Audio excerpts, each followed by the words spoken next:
excretor o sistema urinario, que está formado por dos órganos principales, órganos macizos, llamados riñones, y un conjunto de órganos huecos encargados de transportar la orina hacia el exterior. Funciones del sistema excretor o urinario, ¿qué dirían? ¿Para qué sirve? ¿Cómo?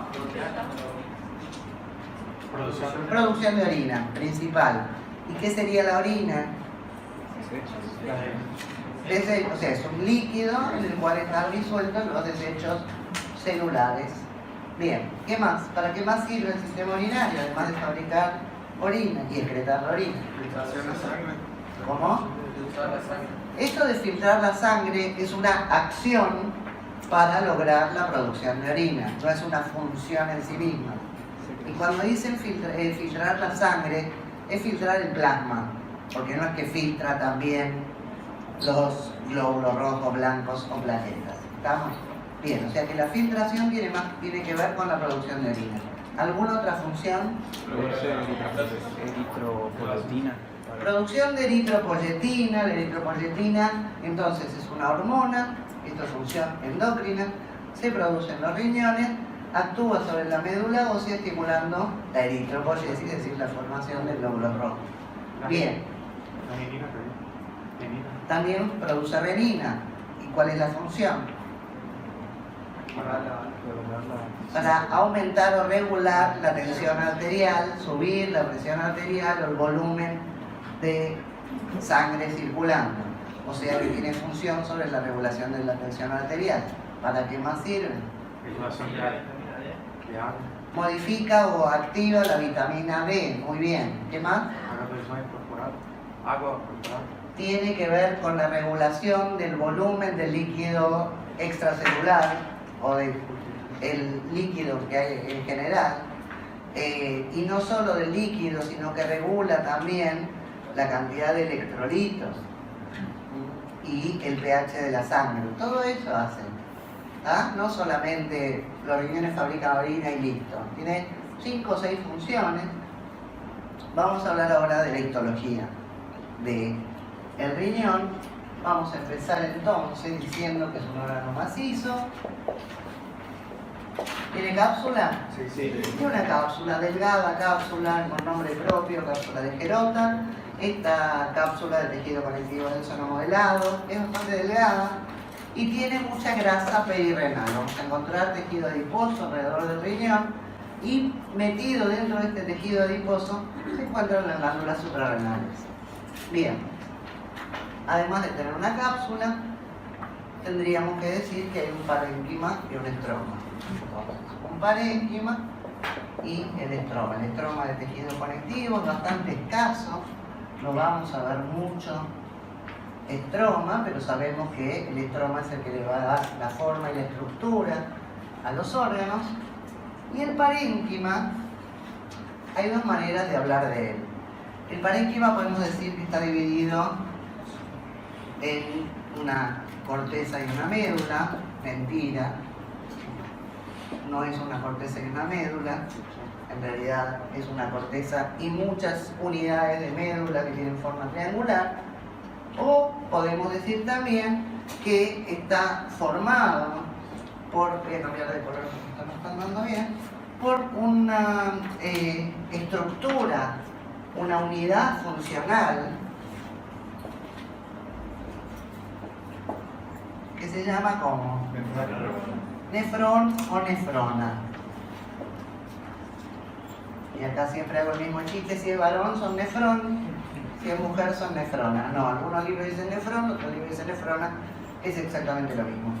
Esta unidad funcional, los nefrones, se ubican en órganos, son miles, no sé exactamente cuántos, nunca los conté, pero son miles de nefrones ubicados, y una parte de los nefrones está en corteza y una parte de los nefrones está en médula. Es decir, que lo que va a dar la corteza y la médula es la localización de las distintas estructuras de los nefrones. Y estos nefrones son esencialmente de tejido epitelial, son conductos, son tubos. epiteliales. Bien, el riñón, casi me sale el embrión de cuarta semana, que es lo que siempre hago. Siempre dibujando tan mal.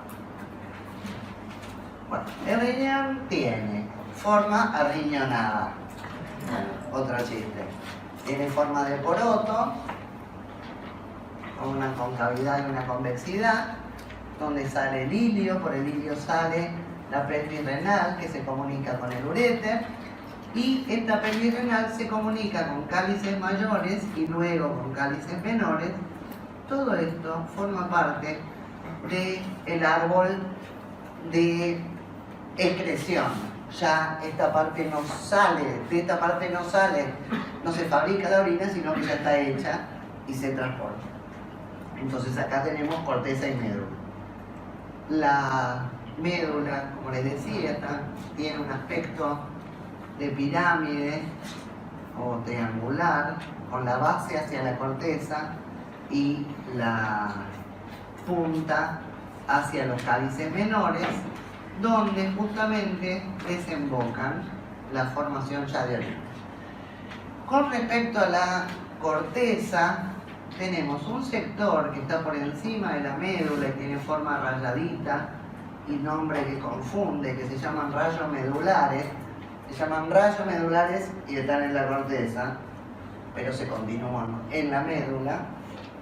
Tenemos un sector bien externo, en algunos libros figura como córtex cortici, que quiere decir corteza de la corteza, es decir, lo más superficial. Una zona entre medio de las médulas, que son las pirámides, creo. Pirámides, columnas de Bertin, o Bertin, las columnas de Bertin. Y entre medio acá el laberinto cortical. Todo esto es más una descripción casi anatómica, no nos importa tanto desde el punto de vista de la histología. Desde el punto de vista de la histología, entonces, nos vamos a detener en explicar cómo es la histología de cada nefrón y después cómo este nefrón se ubica sus porciones dentro de lo que va a ser corteza o lo que va a ser médula. Siempre teniendo presente que dentro de la corteza y médula del riñón se tiene que filtrar el plasma y formar la orina. Entonces, podríamos decir que el nefrón tiene un glomérulo. Glomérulo quiere decir ovillo. Este glomérulo es un ovillo de capilares sanguíneos que vienen de una arteriola, le llama arteriola aferente, que es la que llega, se transforma en este ovillo capilar y de estos capilares sale una arteriola eferente. Acá ya hay algo raro. Llega una arteriola, se transforma en capilar y vuelve a salir una arteriola. ¿No? Normalmente después del capilar, ¿qué viene? La vénula. Bueno, acá hay un sistema porta arterial donde llega una arteria, se capilariza, se va a otra arteria y luego vamos a tener otro capilar y este pedacito va a ser el sistema porta arterial. Rodeando al glomérulo hay una estructura que ustedes estudiaron ya desde la primera clase de epitelio, ¿cómo se llamaba? Cápsula de Bowman, y la cápsula de Bowman tiene una hoja visceral, que es la que está pegada al glomérulo, y una hoja parietal de qué tejido? Epitelio, que plano simple, fue el ejemplo de plano simple que vimos muy al principio, y tal vez ustedes vieron preparado riñón muy al principio de segundo año. La hoja visceral, que está pegada y unida a los capilares, tiene unas células muy especializadas que se llaman podocitos. Podos quiere decir pie, podocitos son células que tienen pies, y no es que tienen pies porque van a caminar, sino que lo que tienen son como una prolongación. ¿tá? Después vamos a hablar de los podocitos, porque entre el capilar glomerular y los podocitos hay una barrera. Así que tendremos que hablar de la barrera de filtración glomerular más tarde. Podemos además registrar que tenemos un polo que se llama polo vascular, donde llegan las dos arteriolas, o llega una y se va la otra, y el polo opuesto se llama polo urinario. Entre las dos hojas de la cápsula de Bowman, visceral y parietal, el espacio urinario. Entonces, acá filtra y viene por acá este líquido, que todavía no es orina, sino que es el filtrado glomerular. Podríamos decir que una gran cantidad de plasma filtra. No es que todo lo que sale por acá, todo lo que filtra va a salir como orina, ni mucho menos. Digamos que de lo que filtra, más del 80 o 90% vuelve a la sangre. Entonces, filtró por acá y va a pasar por acá a un tubo. Acá pasamos al sistema de conductos. El primer conducto, ¿alguien sabe cómo se llama? Tubo contorneado proximal. Contorneado porque da muchas vueltas. Y si da muchas vueltas lo vamos a encontrar siempre cerca del glomérulo. La característica del tubo contorneado proximal es que tiene un epitelio púbico simple. ¿Qué más tiene? Microvellosidades, denominadas ribes del cepillo. ¿Y qué otra característica? Citoplasma muy acidófilo.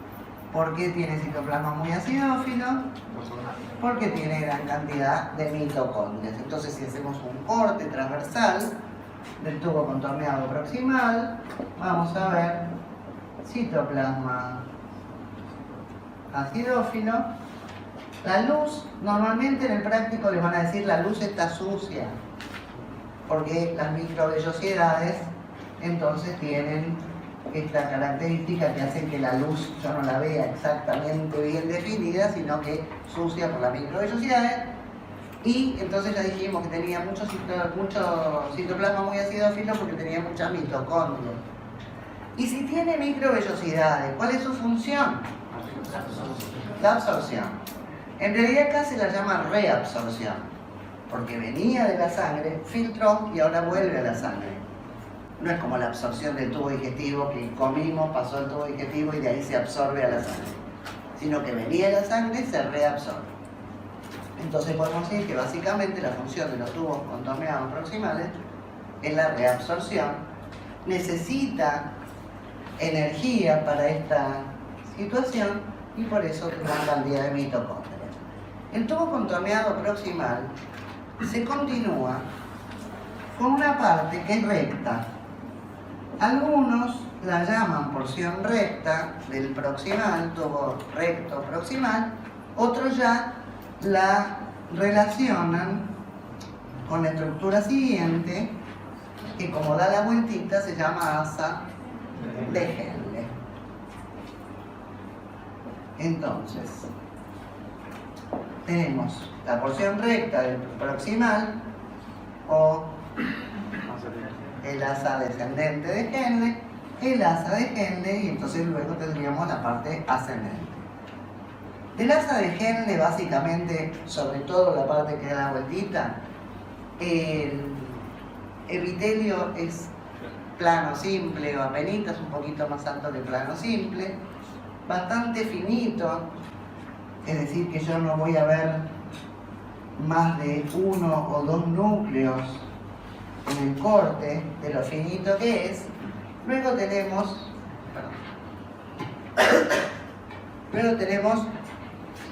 la porción ascendente o el tubo contorneado o el tubo recto distal, y este tubo distal que viene subiendo, cuando sube y antes de transformarse en contorneado, pasa entre medio de las dos arteriolas.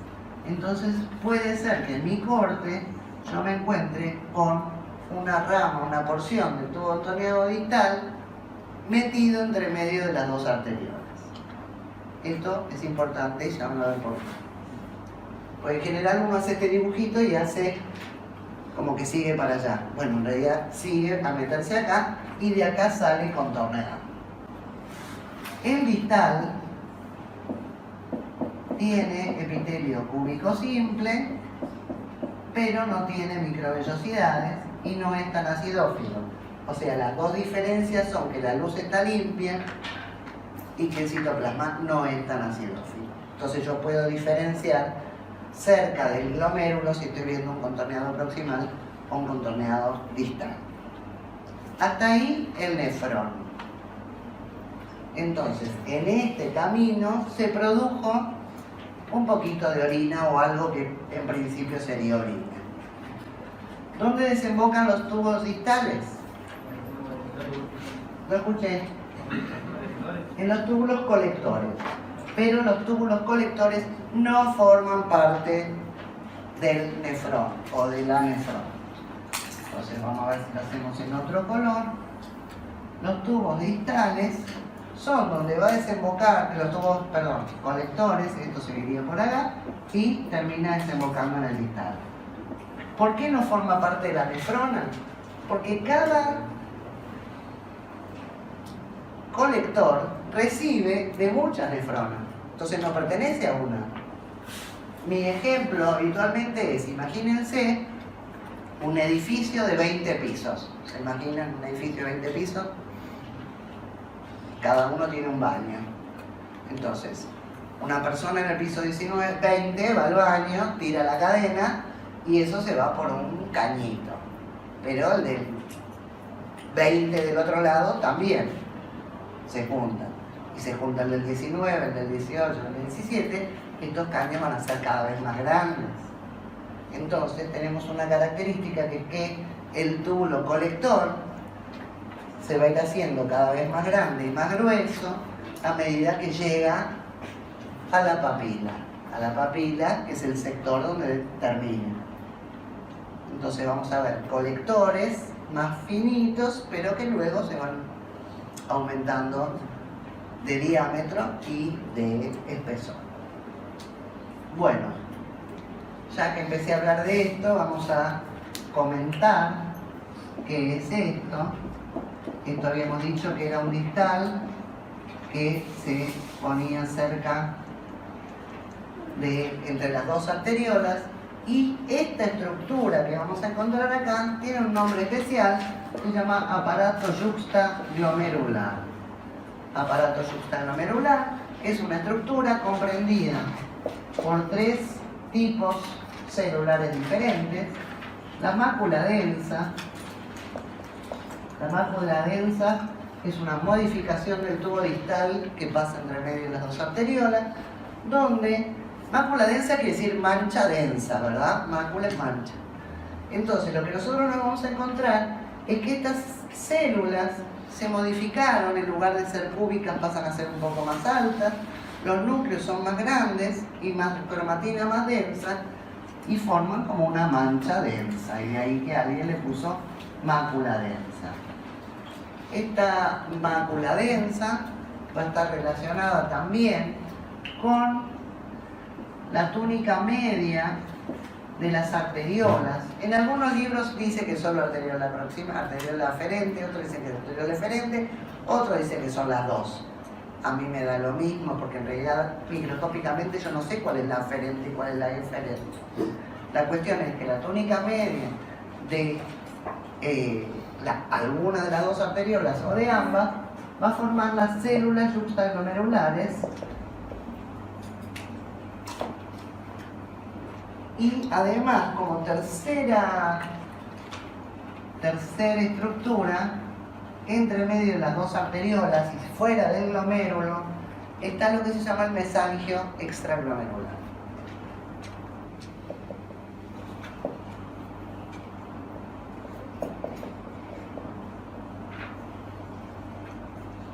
Mesangio extraglomerular. Estas tres estructuras en su conjunto entonces forman el aparato yuxtaglomerular, que es el que a la vez recibe información que llega de la sangre y de los tubos diciendo hay baja presión o hay bajo volumen, y que produce renina para modificar esa situación, y que lo vamos a hablar después.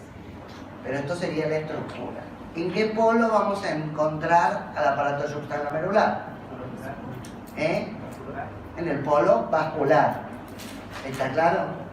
Bien. Y estas células del mesangio extraglomerular se llaman extraglomerulares porque están fuera del glomérulo, a diferencia de otro mesangio, que son células conectivas que unen dentro del glomérulo las capas, las asas capilares. Entonces tenemos el mesangio intraglomerular dentro del glomérulo y el mesangio extraglomerular fuera del glomérulo.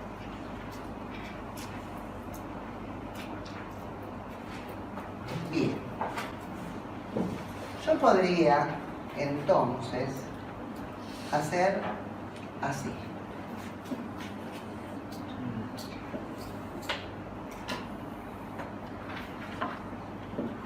Y si hago así, estoy marcando que acá empieza la médula y esto de acá arriba es corteza. Entonces, ¿dónde ubicamos los glomérulos? En la corteza. Es decir, que cuando ustedes miran el preparado histológico, si hay glomérulos, es corteza. ¿Dónde ubicamos los tubos contorneados proximales y distales? En corteza.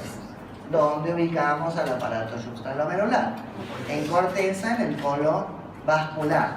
Ojo, que si el corte es así, no van a ver el aparato substaglomerular. Pero si miran muchos glomérulos, algún aparato substaglomerular van a encontrar. Entonces, el glomérulo, contorneados proximales, contorneados distales y aparato substaglomerular en corteza. Asa de Henle en médula. Colector en ambos. El colector es la única estructura que está en ambos. Está en la corteza formando los rayos medulares y está en la médula porque tiene que juntar la orina de todos los glomérulos, de todos los nefrones y llevarla hasta su desembocadura en el cáliz menor. Esta parte, esta última parte de este triángulo se llama papila, la papila de la médula, y esa papila está llena de agujeritos, como si fuera una ducha. Se llama área cribosa. Cribosa quiere decir que tiene agujeros. Y entonces ahí desembocan los colectores y ese líquido termina en las cálices menores, de ahí a los cálices mayores, de ahí a la pelvis, uréter, vejiga, uretra, afuera. Entonces, ¿entendido qué hay en corteza y qué hay en médula? Esto es como lo que van a ver a microscopio. Sí. ¿Puede ser que haya casos que hay asas de Henle solo en corteza? O sea, que nos llegan a las médulas. No son asas de Henle que se ven en corteza, pero hay nefrones de asa larga y nefrones de asa corta. Los que tienen el asa corta y dan la vueltita bastante cerca de donde está la corteza, pero es decir, que no llegan a la médula profunda, se llaman nefrones corticales. Y hay otros que están más cerca de la médula y tienen el asa muy larga y se llaman nefrones yuxtamedulares. Entonces, dos tipos de nefrones. Asa corta, corticales. Corta, cortical, por ahí para recordarse. Y de asa larga, los yuxtamedulares, es decir, que están cerca de la médula y que tienen el asa más larga. Algunos dividen a la médula en una porción superficial y una porción profunda. Si vamos a dividir la médula en una parte superficial y una parte más profunda, en la parte superficial vas a encontrar la parte recta de las asas o recta de los túbulos distal y proximal, y las asas eventualmente de los nefrones de asa corta. Y más en la profundidad vas a encontrar los nefrones, las asas de los nefrones de asa larga. ¿Bien?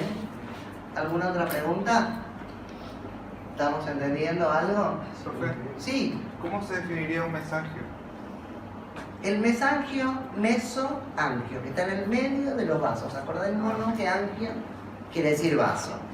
Entonces, el mesangio es un tipo de tejido conectivo, por decirlo de algún modo, que está como uniendo las asas capilares, y eso es el mesangio, intraglomerular, y acá está en medio de los dos vasos, arteriol aferente y eferente, mesangio extraglomerular.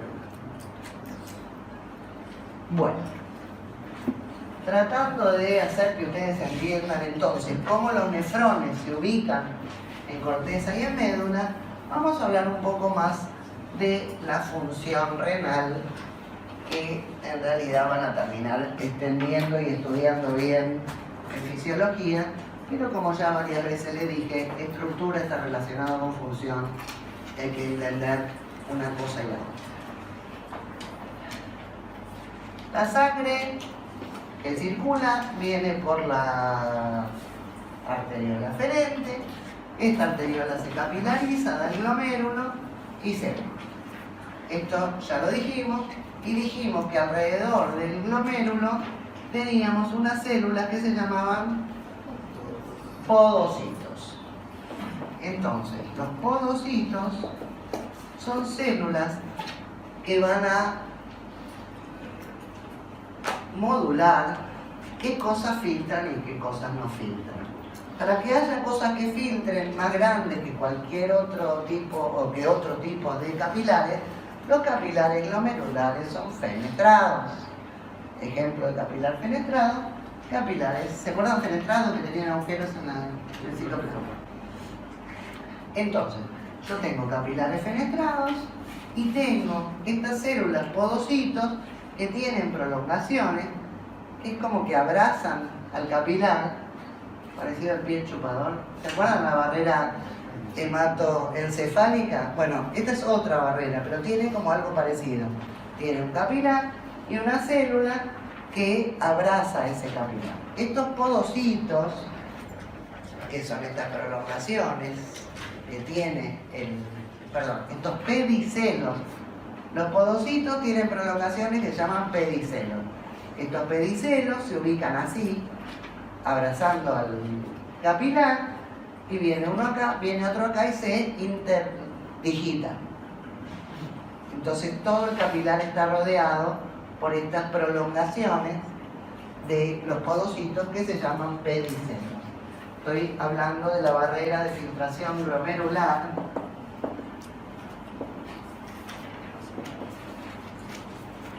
Barrera de filtración glomerular, entonces, que va a tener, por un lado, el capilar con penetraciones y rodeando a este capilar, y mal dibujado como siempre, los podocitos. ¿Se entienden los podocitos? Esto cada vez dibuja menos. Los podocitos que como que no dejan pasar todo. Se ubican como si ustedes tuvieran que filtrar el agua con la mano, así. Tienen que ponerla lo más cerquita posible. Los podocitos tienen pedicelos, y los pedicelos a su vez tienen micropedicelos, o sea, toda una estructura que frena el pasaje de cualquier otra cosa. Ambas son células epiteliales, por lo tanto, ¿qué tendrán? Si son epitelios. Cada célula que tiene, además de las células. La membrana basal. Entonces, la barrera de filtración glomerular, si vamos del interior del vaso, ¿qué tiene? El endotelio, que es fenestrado, entonces algunas cosas pasan por ahí. Después, tiene la membrana basal del endotelio pegada a la membrana basal del podocito. Esta membrana basal entonces son como dos membranas pegadas y se llama membrana basal conjunta. Si uno mira el microscopio electrónico, cualquier membrana basal tiene una lámina basal y una lámina reticular, no sé si alguna vez hablamos de esto, y la lámina basal tiene una zona clara o rara y una zona oscura o densa. En el caso de la membrana basal conjunta tiene tres capas, una clara, una oscura y una clara, como que se superpusieron. ¿Entendieron algo? ¿Saracatanga? Bueno, entonces, el endotelio fenestrado, la membrana basal conjunta del endotelio y el podocito, y luego no van a atravesar al podocito, van a atravesar esos espacios que quedaron entre medio de los pedicelos y los micropedicelos, que se llama hendidura de filtración.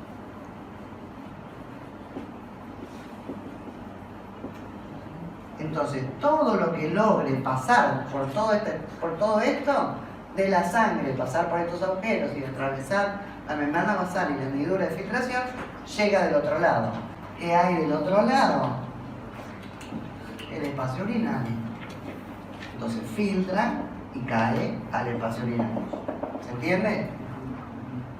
Ahora, si a mí me filtra todo el calcio, todo el potasio, todo el sodio, la glucosa, algunas proteínas de acuerdo al tamaño, y todo eso siguiera de largo, yo me quedo sin sodio, sin potasio, sin proteínas, sin glucosa, sin nada.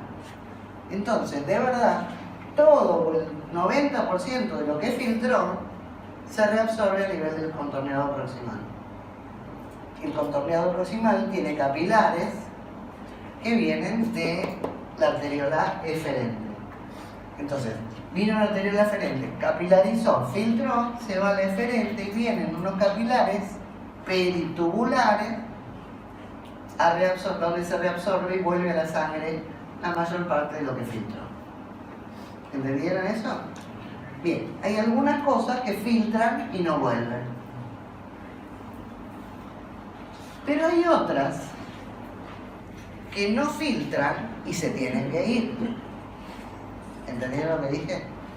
Por ejemplo, yo me tomo un antibiótico y algunos antibióticos se transforman en el hígado, pasan por la sangre y después tienen que irse por el riñón. Pero no filtran porque no pasan la barrera. ¿Cómo hacen para irse por el riñón si no filtran? ¿Cómo? ¿Y qué pasa el tubo contorneado? Se excreta. Entonces hay otro paso dentro de la producción de orina que no es solamente el filtrado glomerular, sino que es la excreción de los tubos hacia la luz, donde también se deshacen de ciertas cosas. Porque imagínense también otra situación. Algo filtra, yo me lo tenía que desechar. Filtró y se reabsorbió. ¿Y cómo lo desecho si se reabsorbió? Lo excreto más abajo. ¿Eso Entonces, puede ser con la urea? No solo la urea, hay un montón de sustancias, pero para evaluar función renal, seguramente por eso estás preguntando, creatinina y urea, una va por filtrado glomerular y la otra no. Bueno, la historia, me distrajiste, Sebastián. La historia entonces es que para lograr que se produzca la orina, por un lado está el filtrado glomerular, por otro lado está la reabsorción, por otro lado está la excreción o secreción activa de los túbulos hacia la luz. Una sumatoria de todas estas cuestiones logra finalmente que produzcamos orina. Mientras estaba diciendo esto, me acordé de otra cosa que ahora no me acuerdo.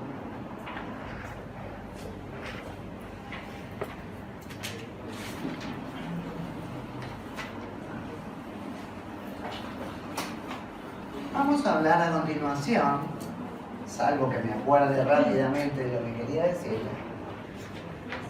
de el aparato yuxtaglomerular, que tiene que ver con la función de regulación de la presión arterial que tiene el sistema los riñones. Dijimos que el aparato yuxtaglomerular estaba formado por la mácula densa, por las células yuxtaglomerulares y el mesanquio extraglomerular. Entonces, la situación es la siguiente. Cuando disminuye la tensión arterial o disminuye el volumen plasmático, es decir, hay menos volumen de plasma que tiene que haber,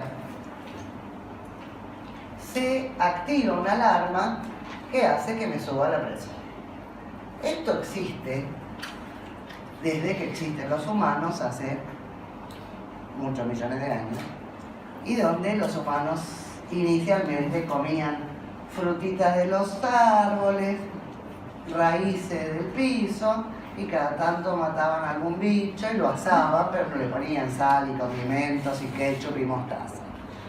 Entonces era bastante frecuente que la presión bajara, y si era frecuente que la presión bajara, entonces el cuerpo tiene un sistema para subir la presión, cosa que se mantuvo a lo largo de los billones de años. Bien, ¿cómo es este sistema? El aparato yuxtaglomerular detecta que bajó la presión o bajó el volumen y lo tiene que restaurar. Entonces se libera renina, que en todos lados dice que la renina es una hormona, y yo tengo una pequeña duda. ¿Cómo es el tema de las hormonas? Se fabrican en una glándula endocrina, ¿y qué más? ¿Cómo sigue la historia? Viajan por sangre y actúan en un órgano blanco, o una célula blanca, o un tejido blanco. Bien, esto sería una hormona.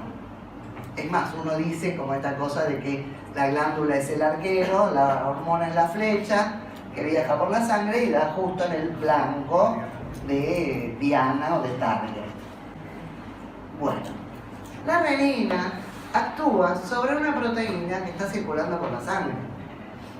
O sea, no tiene un órgano blanco. ¿Entienden? No hay una célula donde actúa y la modifica. Hay una proteína inactiva que se llama angiotensinógeno, que está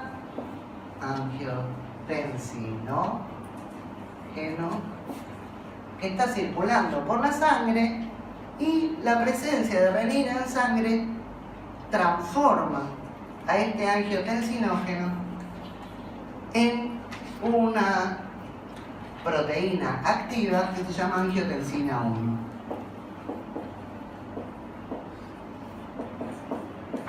Entonces la renina rompe un pedacito del angiotensinógeno, lo transforma en angiotensina 1. A ver, ¿qué quiere decir angiotensina? Angio, vaso. Y tensina tiene que ver con la tensión arterial. Entonces, la angiotensina 1 básicamente produce vasoconstricción, aumenta la tensión en los vasos. Vasoconstricción, pero es débil la vasoconstricción que hace la angiotensina 1. Esta vasoconstricción, al cerrar los vasos, disminuye la superficie, ¿se acuerdan? Y si disminuyó la superficie de los vasos, ¿qué pasa con la presión? Aumenta, porque eran inversamente proporcional, ¿se acuerdan? Presión igual a fuerza sobre superficie. Disminuye la superficie, aumenta la presión. Bien, pero la angiotensina 1, como les decía, hace cierta vasoconstricción, va a aumentar un poco la presión que había bajado, pero no es suficiente para resolver el problema. Entonces, va a haber una enzima que se llama enzima convertidora de angiotensina 1, y los médicos la conocemos con el nombre de ECA, que quiere decir enzima convertidora de angiotensina 1. También en algunos lados se la conoce como convertasa. La ECA es una enzima que la fabrica el endotelio pulmonar. Entonces, en el endotelio de los vasos pulmonares se produce enzima convertidora de angiotensina, donde la angiotensina 1 se convierte en angiotensina 2. Es decir, cuando pasa por el pulmón, la angiotensina 1 pasa por pulmón, esta enzima la transforma en angiotensina 2. Por eso para mí la renina también es una enzima, una hormona. Pero esos son pensamientos míos que les transmito. La angiotensina 2 tiene dos funciones. Por un lado, es vasoconstrictora, pero es un potente vasoconstrictor. Y por otro lado, la angiotensina 2 funciona como una hormona que va a actuar sobre un órgano blanco que es la suprarrenal. ¿Suprarrenal? ¿Le suena suprarrenal? Corteza suprarrenal. ¿Cuáles eran las porciones de la corteza suprarrenal? Glomerular, fasciculada y reticular. Entonces, la angiotensina 2 va a actuar sobre la zona glomerular y la zona glomerular que fabricaba aldosterona, es decir, un mineralocorticoide. Es más, si recuerdan la clase de endocrina, yo les dije, la ACTH de hipófisis actúa sobre la fasciculada y la reticular, no sobre la glomerular. Sobre la glomerular, la angiotensina, generando lo que se llama la renina, famosa sistema renina, angiotensina, aldosterona. Entonces se libera la aldosterona. La aldosterona viaja por sangre de la corteza suprarrenal. Podría viajar paráclinamente porque le quedó cerca, pero no. Viaja por sangre. ¿Y a dónde va? Al contorneado distal y al colector, al riñón, y reabsorbe, hace dos cosas. Reabsorbe sodio y junto con el sodio, ¿qué va a entrar? ¿Qué acompaña siempre el sodio? El agua. Entonces va a reabsorber sodio, por lo tanto agua, y te cambio uno por uno, reabsorbe sodio y ¿qué le da a la orina? Un potasio. Entonces excreta potasio.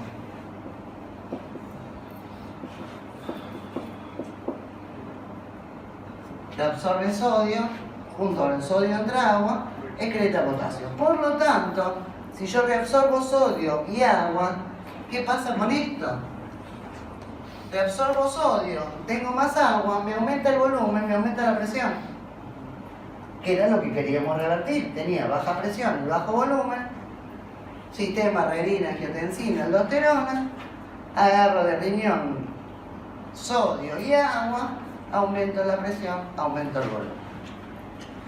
Ese es el sistema y cómo funciona el sistema renina, angiotensina, aldosterona. ¿Entendido algo? Bien. Resulta que las personas que vivimos en este mundo civilizado de comida chatarra y de papas fritas, pizza y empanadas, la comida tiene mucha sal, o sea que en realidad no necesitaríamos nuestro sistema renina, angiotensina, aldosterona. Es más, siempre andan diciendo hay que reducir el consumo de sal. O sea que este sistema no debería funcionar. Tendría que estar inhibido. Bueno, no está inhibido. Entonces, no se sabe bien por qué, pero se activa igual, aunque la persona tenga presión normal. Entonces, si una persona mayor de 50, ponele, tiene presión normal y se le activa el sistema renina, angiotensina, aldosterona, va a reabsorber agua, va a reabsorber sodio y le va a subir la presión. Entonces, si yo tenía presión baja, me la pone normal. Pero si tengo presión normal y se me activa, esa persona va a tener hipertensión arterial. Entonces, seguramente todos tienen algún pariente que tiene presión alta. Ponele más de 50, 55 años, presión alta es como muy clásico. Y la mayor parte de las veces no se sabe por qué. O sea, se dice que es primaria o idiopática y se sabe que está activado este sistema. Entonces, científicos, investigadores e industria farmacéutica empezaron a pensar cómo podemos frenar la presión alta de los pacientes teniendo este esquema. ¿Dónde podríamos actuar para frenar el sistema renina, angiotensina, aldosterona? ¿En la ECA? En la ECA. ¿Y en algún otro lado?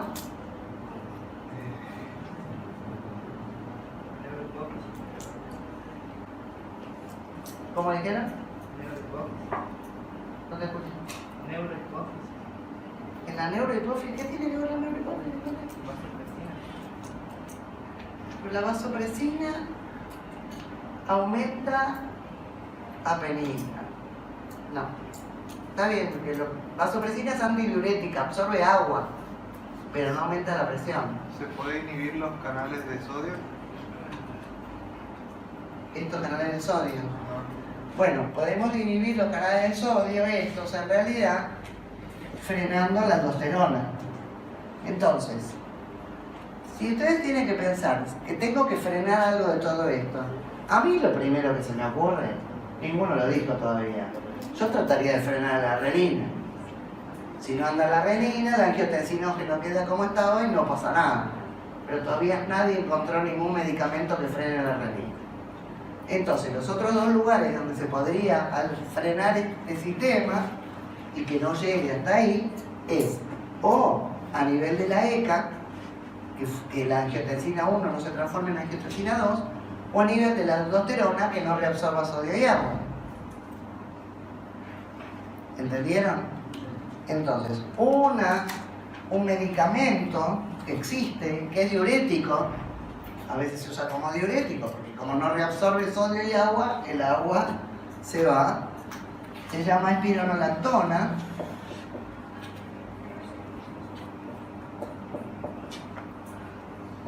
Y entonces excreta sodio y agua, retiene potasio, evita que se pierda el potasio y frena esto. Pero el problema de frenar esto es que igual angiotensina 2 tengo, vasoconstricción tengo, presión alta tengo.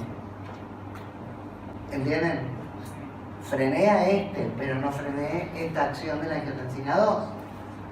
Entonces después apareció, o al mismo tiempo aparecieron, unas drogas que se llaman inhibidores de la ECA. Es decir, una sustancia química que la persona toma, un medicamento que inhibe a la ECA.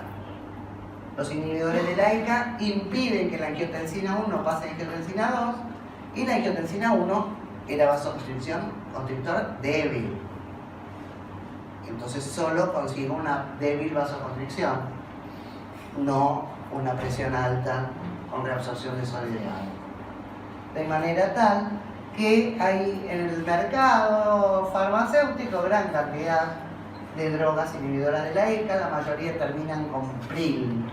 Ustedes le preguntan a su abuela, a su tía, a sus padres qué toman para la presión alta y le van a decir algunos que toman enalapril, que es el que más se usa ahora, o captopril, que creo que fue uno de los primeros en generarse. Entonces, estoy hablando del nombre de la droga, no del nombre comercial. Después se llaman Denso, no sé cuánto. La verdad que el nombre comercial no sé, ni menos cómo se llaman en Brasil. Pero vieron que uno se fija en la cajita y dice el nombre científico. Bien, la historia entonces es que los inhibidores de la ECA son muy buenos para bajar la presión alta de las personas que tienen activado este sistema, pero como actúan en los capilares pulmonares, un efecto secundario que producen es tos. Entonces son gente grande que tiene tos. ¿Y por qué tenés esa tos? Y no sé. Y la tos tiene que ver con el uso de los inhibidores de la ECA. ¿Entendieron algo? Bueno, me alegro, sí. Pero para que se inhiba la renina, en vez de hacer eso directamente, es mejor no tener tensión arterial baja. ¿Cómo? Porque usted dijo que cuando hay tensión arterial baja o cuando hay menos volumen de plasma, Eso, se reduce la renina. claro. Pero también dije que, que en la época actual, en personas mayores de 50, aunque esto está normal, se activa el sistema normal. Y si esto está normal y se activa todo y reabsorbo agua y sodio, aumento la presión. Y esto es lo que genera la hipertensión esencial. Entonces, yo tendría que frenar esto. Esto no encontraron cómo se frena todavía. Bueno, frenemos esto o frenemos la aldosterona. 10 minutos de recreo. Llega a las papilas, ya llega orina y filtra o se va por la zona cribosa, esta el área cribosa, la reciben los cálices menores, cálices mayores, pelvis renal y de ahí sale hacia el uréter. Los cálices menores, mayores y pelvis renal ya viene el urotelio. Y en algún preparado de riñón, por ahí ustedes pueden ver, depende de cómo esté cortado, pueden llegar a encontrar cálices o algo de pelvis. Profesora, Sí. ¿puede repetir lo de los túbulos colectores? Los túbulos colectores pueden tener algunas células con halo claro perinuclear, ya como un paso previo a las células con halo claro perinuclear del urotelio. Bueno, uréter entonces. Le pedí que me dieran uno que andaba y mirá lo que me dieron. Me dieron uno que no anda. Uréter, este sí anda pues le hice cargar. El uréter, órgano hueco, que va desde la pelvis renal hasta la vejiga, es un órgano que tiene tres capas, una mucosa, una muscular y una adventicia.